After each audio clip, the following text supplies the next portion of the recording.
Olá, sejam bem-vindos. Meu nome é Carlos Fioreto, eu sou especialista em emagrecimento e saúde. E hoje eu estou aqui para fazer alguns vídeos para vocês a respeito da importância de vocês realizarem um exercício físico, iniciar a sua atividade física. Mas para que isso aconteça é necessário que vocês escolham os caminhos corretos, pois o percentual de pessoas que praticam atividade física no Brasil ainda é muito pequeno. E às vezes quando eles vão procurar uma atividade física, acabam começando da maneira errada, ou quando a gente vê as pessoas vão até uma academia, procuram academia e não são orientados da maneira correta, não fazem uma avaliação física inicial. Então nesses vídeos é para ensiná-los para que vocês comecem de uma maneira adequada. Então quando vocês vão procurar uma academia ou um personal, é necessário executar uma avaliação física, para a gente saber como que estão os seus parâmetros fisiológicos, morfológicos e também de saúde.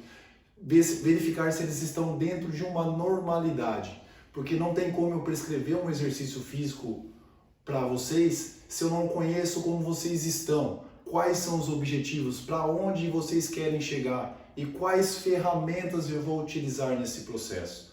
Então, a coisa é muito mais complexa do que vocês imaginam. Então, nesses primeiros vídeos eu vou falar para vocês sobre a importância da avaliação e quais são os caminhos a serem escolhidos.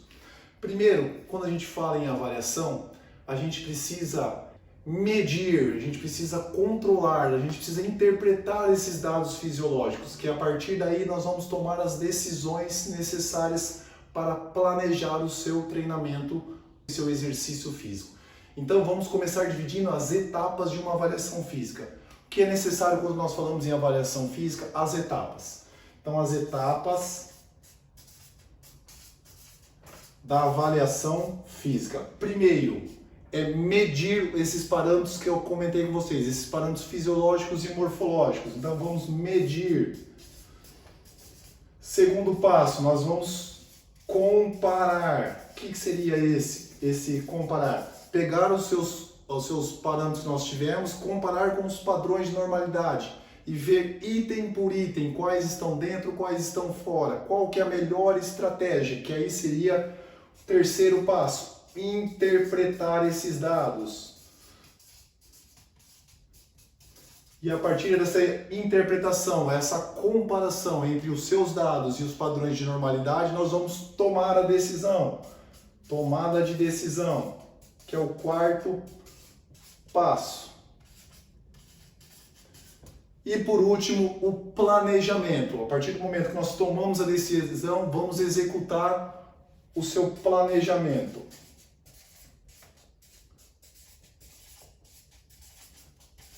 E aí nós temos todas as etapas de uma avaliação física. A gente inicia pelas medições, comparamos com os padrões de normalidade, vamos interpretar quais parâmetros estão dentro, quais estão fora. Vamos tomar a decisão, qual caminho escolher para que a gente chegue com mais segurança ao seu trabalho. E aí vamos planejar o seu treinamento baseado nisso. Então nós vamos falar especificamente agora das medições numa avaliação física.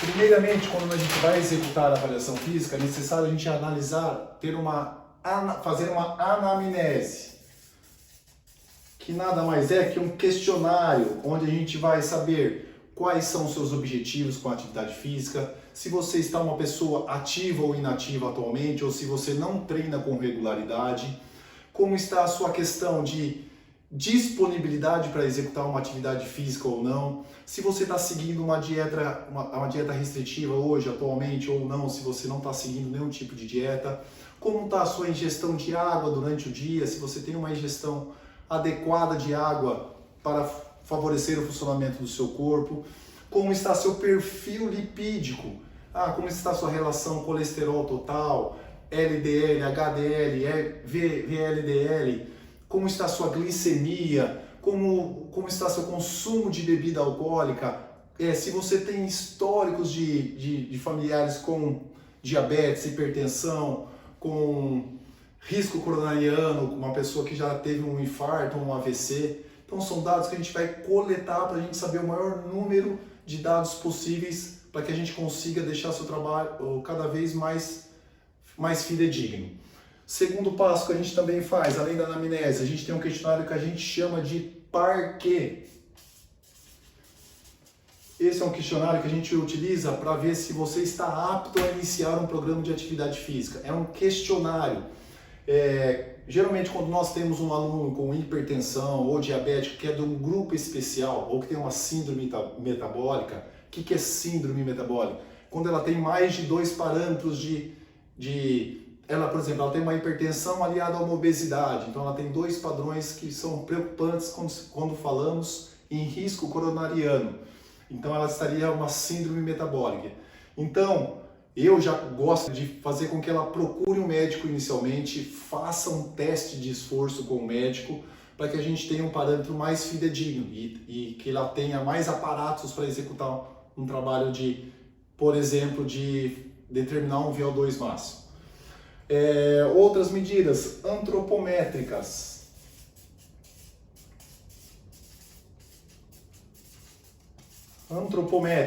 Então aqui dentro das medidas antropométricas nós temos o peso, nós temos a altura, nós temos a composição corporal, nós vamos ter o IMC, nós vamos ter a relação cintura-quadril, nós vamos ter vários parâmetros que com apenas medidas de circunferência nós conseguimos alinhavar o maior número de informações possíveis. Com relação a peso e altura, eu consigo determinar o IMC, que é uma medida utilizada pela Organização Mundial da Saúde. O que seria o IMC? É o peso vezes a altura ao quadrado. E aí, mais para frente, nós vamos falar sobre os padrões de normalidade. Quais são as referências para que vocês tenham para detectar se uma pessoa está com IMC alto ou IMC baixo, se ela está com obesidade nível 1, nível 2, nível 3. O IMC é um bom parâmetro. E também relacionado com a cintura quadril, porque o IMC ele costuma medir a gordura de uma maneira geral. Já a relação cintura quadril, ela mede a gordura a nível de abdominal, que ela toma como parâmetros as circunferências da cintura e do quadril. Então seria a circunferência da cintura sobre o quadril. E mais para frente também eu vou falar quais seriam os padrões de normalidade para essa relação cintura-quadril. E depois temos também a composição corporal. A partir daqui, nós conseguimos ver as dobras cutâneas, conseguimos ver o percentual de gordura, qual que é a sua massa magra, qual que é a sua massa gorda, qual que é a sua carência muscular, qual é a sua gordura excedente. E a partir daí eu consigo também determinar qual tipo de trabalho é mais efetivo. É o aeróbio? É o muscular? Então, por isso que eu vou tendo cada vez mais dados para que a gente consiga fazer esse seu treino com mais efetividade. E também o peso e altura. E aí nós partimos também para o risco coronariano. Risco coronariano. Isso é um fator muito importante quando nós fazemos a prescrição do treinamento também. Aqui nós começamos a detectar se é uma pessoa hipertensa, se é uma pessoa diabética, os cuidados que eu preciso tomar com esse grupo de pessoas. Existe uma série de condutas a serem adotadas quando deparamos com uma pessoa que tem um risco coronariano mais elevado. Então nós não podemos, como a gente vê na academia, aqueles treinos padronizados, 3 séries de 15, 3 séries de 20, vamos começar aqui. Meu objetivo é emagrecer, meu objetivo é hipertrofiar, e são as mesmas 3 séries de 15. Então a gente acaba não atingindo o objetivo do cliente, ele acaba se frustrando e acaba às vezes parando sua atividade física porque não consegue chegar nos objetivos que ele tinha inicialmente com a atividade física. Então, a avaliação física, ela vamos dizer assim, é a cereja do bolo, é a base do bolo, nós precisamos, é o alicerce. Sem ela, a gente não consegue determinar nenhum objetivo para o treino, não conseguimos montar um treino de forma eficiente. Então, a partir daí, nós também utilizamos uma outra variável, medir o nível de estresse. Hoje as pessoas têm uma vida muito corrida, trabalham demais, ficam muito tempo no trabalho, no serviço, posturas incorretas, às vezes casos de obesidade, porque tem pouca atividade física no seu ambiente de trabalho, e isso acaba aumentando muito o seu nível de estresse.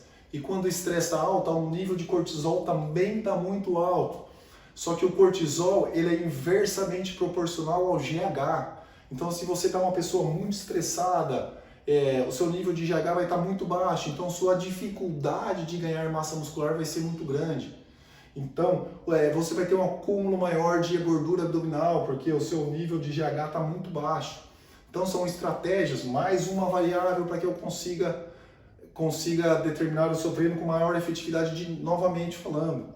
Risco coronariano, quais são as principais populações que são atingidas pelo risco coronariano? Quando a gente tem alguns indicadores que aumentam, quando homens acima de 45, mulheres acima de 55, se você tem uma alimentação inadequada, se você tem um nível de estresse muito alto, se você tem seu colesterol ruim, que a gente falou do perfil lipídico que a gente determina aqui, se seu colesterol bom está baixo, seu ruim está alto, isso também vai aumentar seu risco coronário.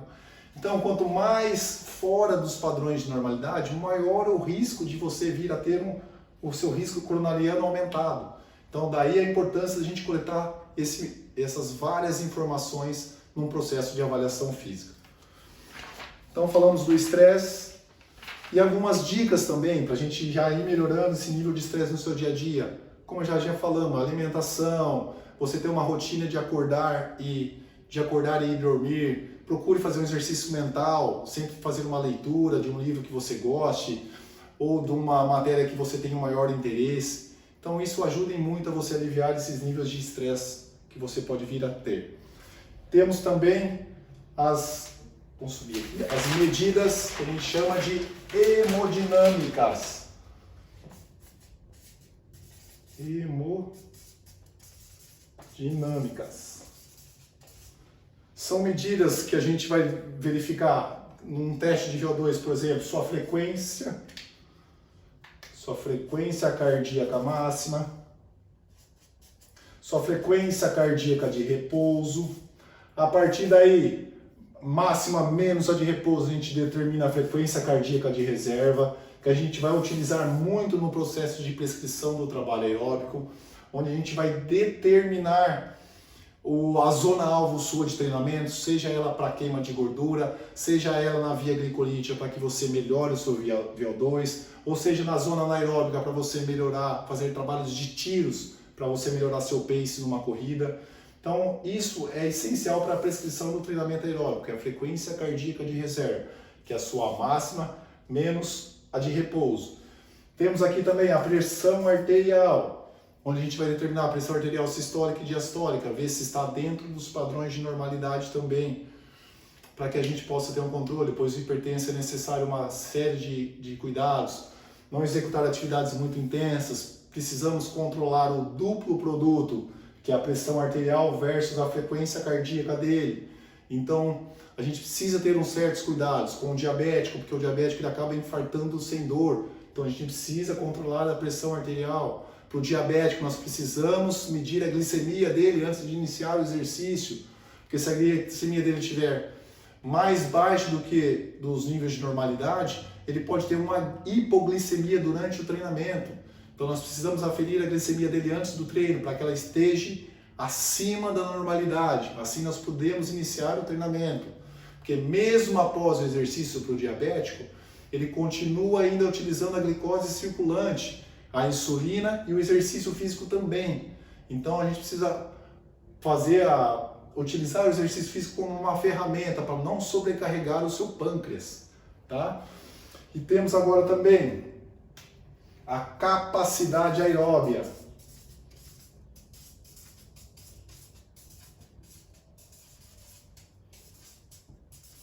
Capacidade aeróbica, que é a quantidade do indivíduo a máxima dele de absorver, utilizar e transportar o oxigênio. Então, para a gente prescrever um trabalho aeróbico, a gente precisa conhecer o VO2 máximo dele. A partir daí nós conseguimos determinar se eles têm uma capacidade respiratória boa, ou a gente vai iniciar um trabalho só de aeróbico para melhorar essa capacidade, ou ele já tem uma capacidade bacana, nós já podemos iniciar um trabalho muscular também. Então essa aqui é um parâmetro muito bom, mas como eu falei, lembra que eu falei lá um pouquinho anteriormente, se é uma pessoa de grupo de risco, uma pessoa com grupos especiais, diabético, hipertenso, peça que ele faça esse teste de esforço com o cardiologista, porque nós temos mais seguranças. Mas recapitulando aqui, então a importância do VO2. Então, no software que eu utilizo, ele já vai te dar um VO2 previsto. E aí a gente vai ter uma classificação para esse VO2 seu, se você está bom, ruim ou regular, e a gente vai trabalhar em cima para melhorar esses parâmetros de VO2. Porque ele tem uma série de benefícios se você tem um VO2 com uma maior capacidade. Por isso que às vezes uma pessoa com um sobrepeso, uma diabetes, uma hipertensão, que tem uma gordura abdominal muito grande, acaba comprimindo alguns órgãos e você tem aquela dificuldade de respirar. Sua capacidade acaba se tornando restrita com o movimento que você vai fazer. Então a gente determina esse VO2, porque a partir dele nós vamos tirar vários parâmetros na prescrição do exercício físico também. E a partir dele, nós também conseguimos calcular o que nós chamamos de taxa metabólica basal. Onde que nós utilizamos como parâmetro? Nós vamos utilizar o seu peso, a sua idade e a sua altura. E aí nós conseguimos calcular a sua taxa metabólica basal. O que seria isso? O que o seu corpo precisa para sobreviver, para executar as suas atividades diárias, seja para respirar, parte de circulação, e movimentos básicos durante o seu dia. E a partir da taxa metabólica basal, nós conseguimos determinar seu gasto calórico diário, que seria, na verdade, a taxa metabólica basal mais o coeficiente do exercício físico. E aí a gente consegue ver na questão alimentar o quanto de calorias você precisa ingerir no seu dia a dia para que você ou perca peso, se você quer um processo de emagrecimento, ou se você quer ganhar massa, você é muito magrinho, você quer ganhar um pouco mais de massa muscular. A gente utiliza estratégias utilizando sua taxa metabólica basal e também o seu coeficiente do exercício físico, se você já é uma pessoa que treina. E aí, a partir daí, a gente vai iniciar a sua prescrição aeróbica. Então, tanto a prescrição aeróbica como o seu trabalho muscular, os dados que nós coletamos durante a avaliação, nós vamos utilizar qual estratégia será necessária durante para que a gente consiga atingir os objetivos que você propôs lá no início da avaliação. Então, nós fizemos todas as aferições. O trabalho muscular a gente costuma adotar o trabalho ou de repetições máximas, no máximo 10 repetições, quando a gente vai executar alguma escolha de alguns exercícios, ou repetições, uma RM. Eu costumo utilizar mais a questão de repetições máximas, porque a grande maioria dos meus clientes são pessoas que estão inativas, então não convém eu aplicar um teste de uma carga de repetição máxima, que eu posso machucar o meu aluno, posso trazer uma série de malefícios. Então, como a gente falou lá, o primeiro das avaliações lá, como a gente falou, medir, a gente falou da parte das medidas, agora a gente vai comparar. Vamos comparar os dados. Para que fique mais claro para vocês, vou colocar aqui um exemplo para que fique mais fácil a compreensão. Por exemplo, meu aluno é um homem, ele pesa 100 quilos, ele tem um IMC de 30,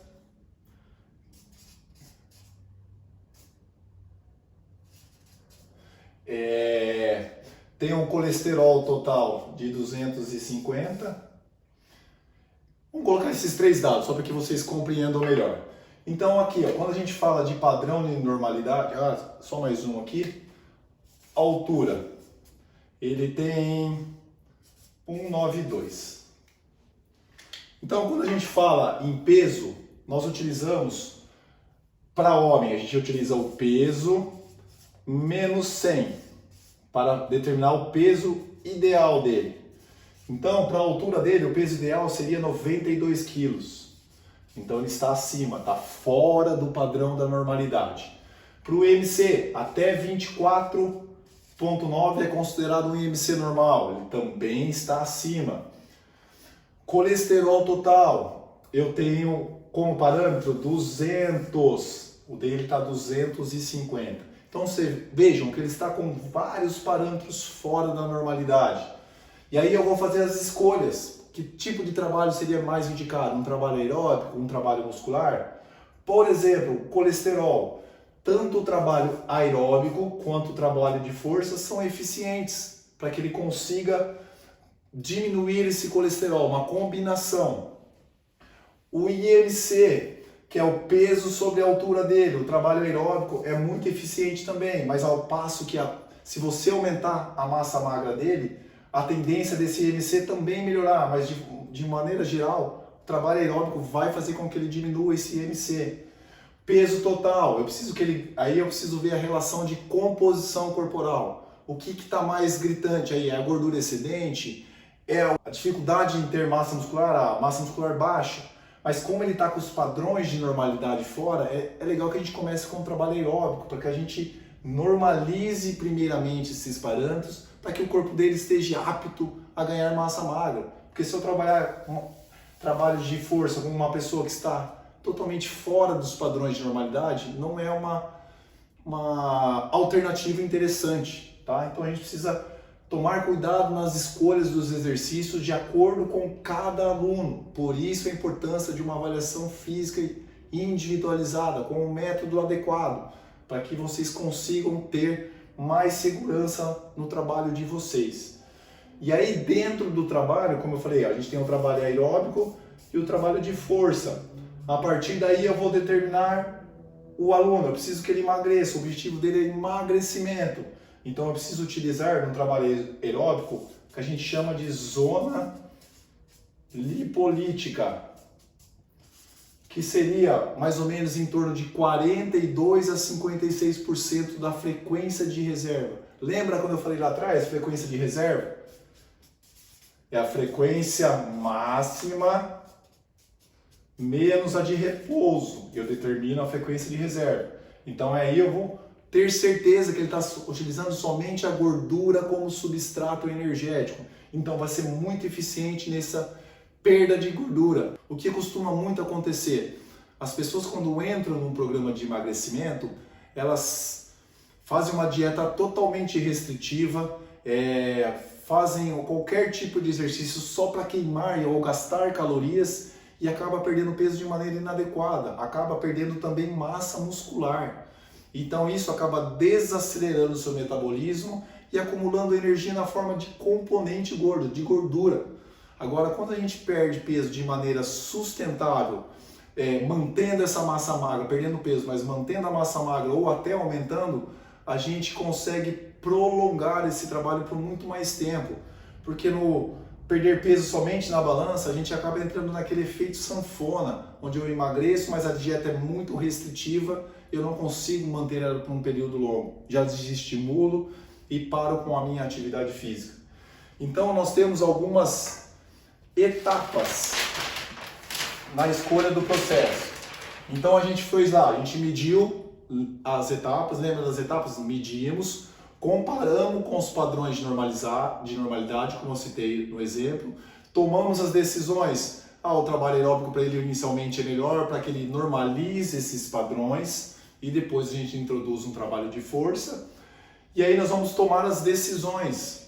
Então quando a gente escolhe o exercício físico, nós temos as etapas. Então nós vamos lá, modalidade.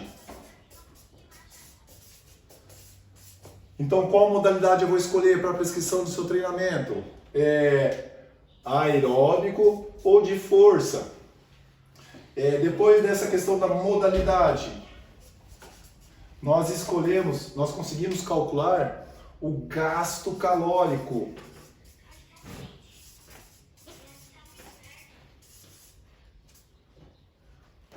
O gasto calórico, quanto que a pessoa precisa de demanda energética, quanto que ela vai gastar por sessão para que ela consiga ter eficiência no processo de perda de peso dela. Segundo a organização, a American College, uma pessoa de 70 quilos, ela precisa queimar mais ou menos 300 calorias por dia ou 2.000 semana.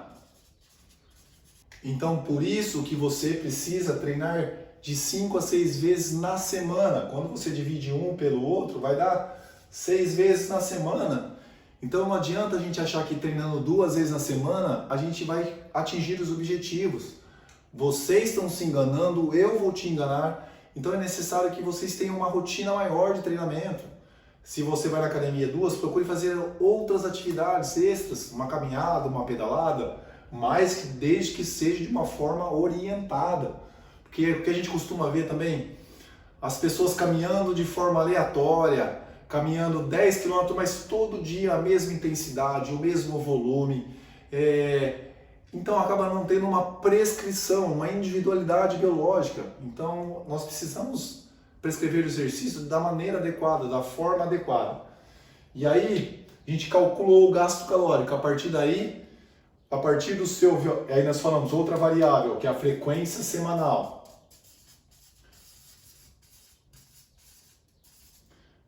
Frequência semanal. A gente precisa treinar de no mínimo 5 vezes na semana. Depois daí, a duração da sessão.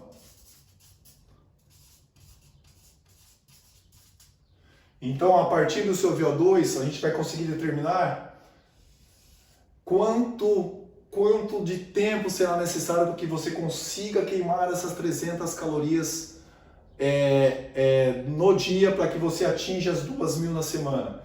Então, a partir do VO2 nós conseguimos determinar, por exemplo, você vai precisar de 40 minutos, 42, 35. Então a gente consegue alinhavar cada vez mais esse tipo de treinamento. Por isso a importância, como volta a falar. E a duração da sessão, a progressão.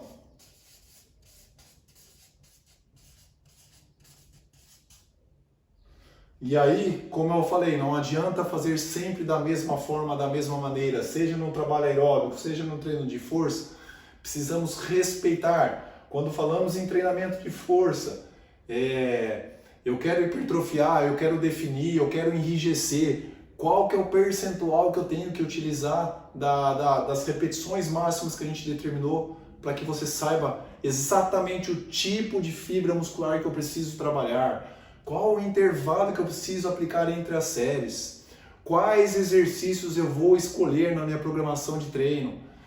As mulheres, eu gosto de coxa, quadril, glúteos, como que eu vou fazer essa divisão dos grupamentos para atingir os objetivos do meu aluno. Então você vê quantas variáveis são necessárias na montagem de treinamento. Não é um simples 3 de 15, vamos fazer um exercício para cada agrupamento. As coisas são muito mais complexas. E um item também que eu deixei para falar por último, que é muito importante tanto na prescrição da aeróbico quanto no treino de força, é a intensidade que nós vamos aplicar.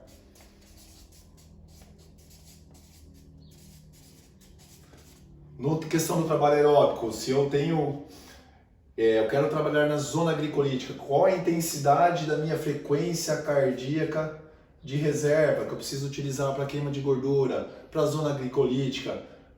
Para o treinamento de força, qual o percentual daquela repetição máxima que a gente citou, que eu preciso utilizar para hipertrofiar? Qual o número de repetições? Porque a gente fala, faz 3 de 12, faz 3 de 8, mas espera aí, o músculo não sabe contar. Então a gente precisa saber que para um trabalho de hipertrofia, eu preciso trabalhar de 6 a 15 repetições. Eu vou levar meu músculo ao estresse realmente. Claro, existem grupos que eu preciso ter um cuidado maior. Trabalho com pessoas hipertensas, não posso levar ele a um estresse muito grande, senão eu vou subir o duplo produto dele.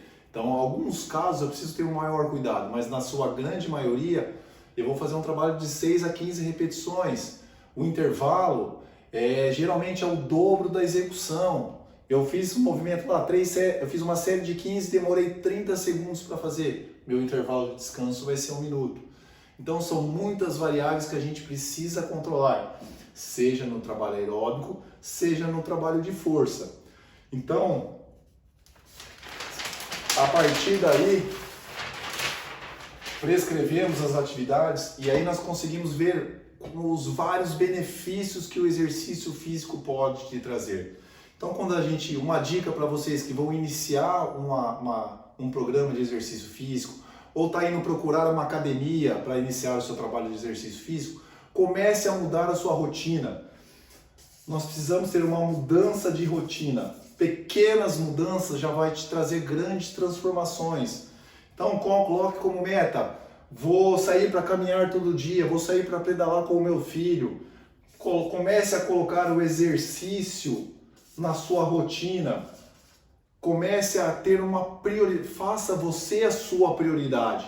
E aí, tome como estímulo seu filho, sua filha, seus netos, para que vocês tenham mais disposição com eles durante o dia. Porque a gente já tem uma vida tão corrida, e aí quando nós estamos com os filhos, nós não temos mais disposição para dar atenção a eles. Então, comece a praticar um exercício físico para melhorar a sua rotina. Faça também o que a gente chama de exercício mental, para também trabalhar essa questão do estresse. Procure fazer uma leitura de um livro, faça 5 a 10 páginas por dia.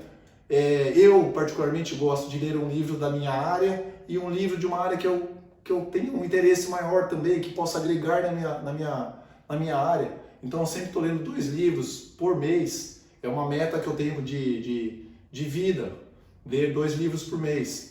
E também nós temos a questão dormir bem.